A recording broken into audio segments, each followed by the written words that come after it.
ఈ బషీర్ ఎంత పని చేస్తాడా? సీడీ తెమ్మంటే మర్డర్ చేస్తాడా? ఎలాగో పోలీసుల అనుమానం రవీంద్ర మీదకి మళ్లించాను. ఈ పాటికి రవీంద్రని సెల్లులో పెట్టి. సార్, రవీంద్ర మీరా? అదేంటి సార్ అలా దెయ్యాన్ని చూసినట్టు చూస్తున్నారు? అబే, అలాంటిదేమీ లేదు. పూజకి అలా అయిన దగ్గర నుంచి నాకు కొంచెం కంగారుగా ఉంది. పోలీసులు మీ ఇంటికి రాలేదా? మీరు పంపారుగా, ఎందుకు రారు? నేను పంపానా? ఎందుకు సార్ అంత టెన్షను? అడ్రస్ ఇచ్చింది మీరేగా. ఓ అదే, అవును, అడిగారు, ఇచ్చాను. మీరు అలా ఇవ్వడం నాకు చాలా మంచిదైంది. థ్యాంక్స్.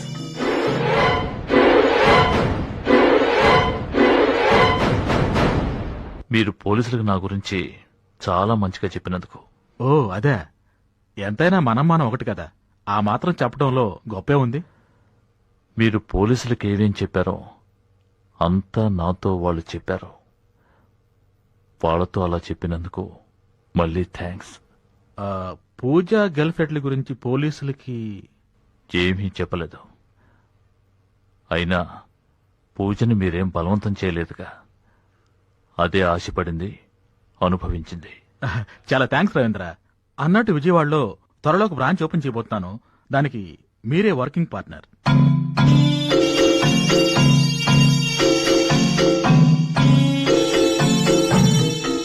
లంచమా? చచా, నీ కష్టానికి ఫలితం. You deserve it.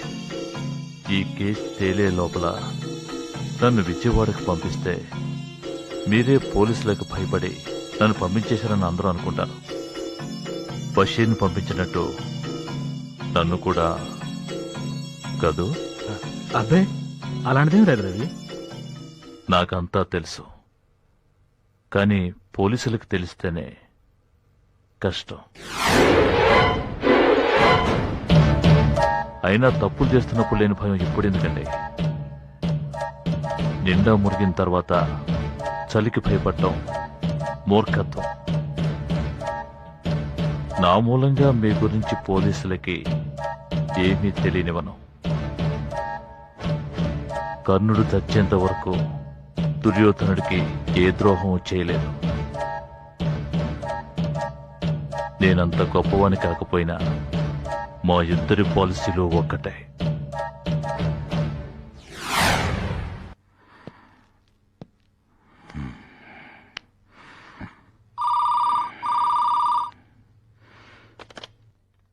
హలో, ఏయ్, ఇప్పుడేం ఆర్డర్ ఇస్తాం? అది నా ఇష్టం రా, పెట్టేపోను.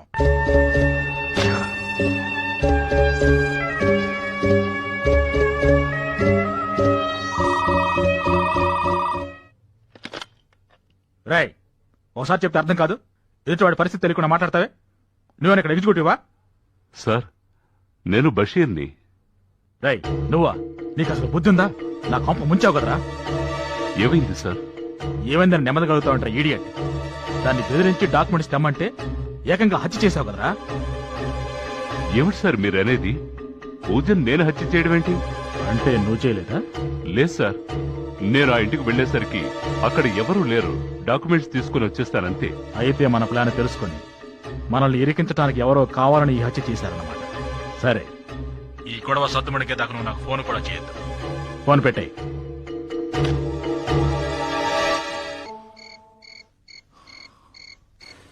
సో మీ ఆయనకి అనుమానం వచ్చిందట? ఏమో, ఆయన ప్రవర్తనలో అంతగా మార్పు లేదు. బట్ ఆయన మాటలు ఎందుకో ఒక్కొక్క మాట గుండెల్లో గుచ్చుకుంటున్నట్టుగా ఉంటుంది. ఒక పక్క అవినాష్, ఇంకో పక్క మీ ఆయన. సుధా, కొన్ని రోజులు మనం కలుసుకోపోవడం మంచిదేమో. అమర్, నేను మాత్రం ఉండలేను. సుధా,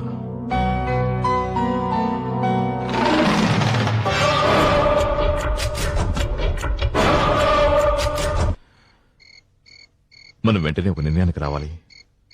ఏదో ఒకటి చేయాలి. ఈ రోజున మీ ఆయన నిజంగా ఊరలేడా? ఎండి భార్యతో మాట్లాడాను. ఎండితో ముంబై వెళ్లారట. ఇలా అన్నిటికీ భయపడుతూ ఎంతకాలం?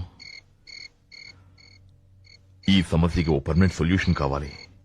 అది వెంటనే కావాలి. అంటే మన ఆనందానికి అడ్డుపడే వాళ్ళు ఉండకూడదు. ఎస్, అడ్డొచ్చిన వాళ్ళని ఏరిపారేయాలి. సుధా, ఆలోచిస్తూ కూర్చుంటే రోజు అందరికీ భయపడి దూరంగా బతకాల్సి వస్తుంది. జీవితంతో మనం సంతోషంగా ఉండాలా వద్దా? మ్, అయితే అవినాష్కి ఇచ్చిన ట్రీట్మెంటే మీ ఆయనకి ఇవ్వాలి.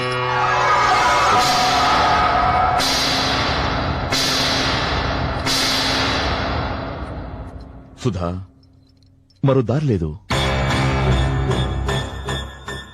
ప్లీజ్ మ్. కమాన్. ఇప్పుడు నిజంగా నువ్వు నా darling అనిపించుకున్నావు.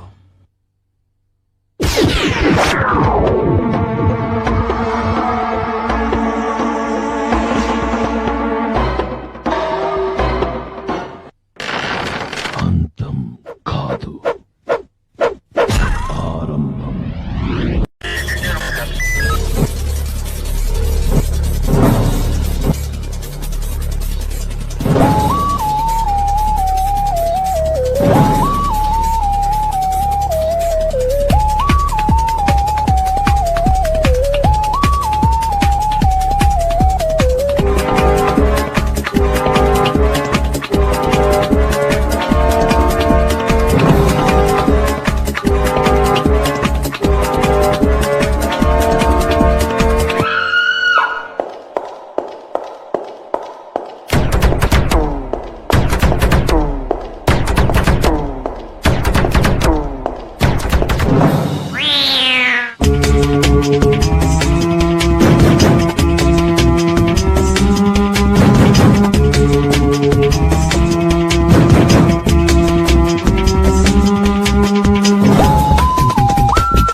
If you enjoyed this video, kindly like, share, comment, and for further our interesting videos, subscribe our channel below.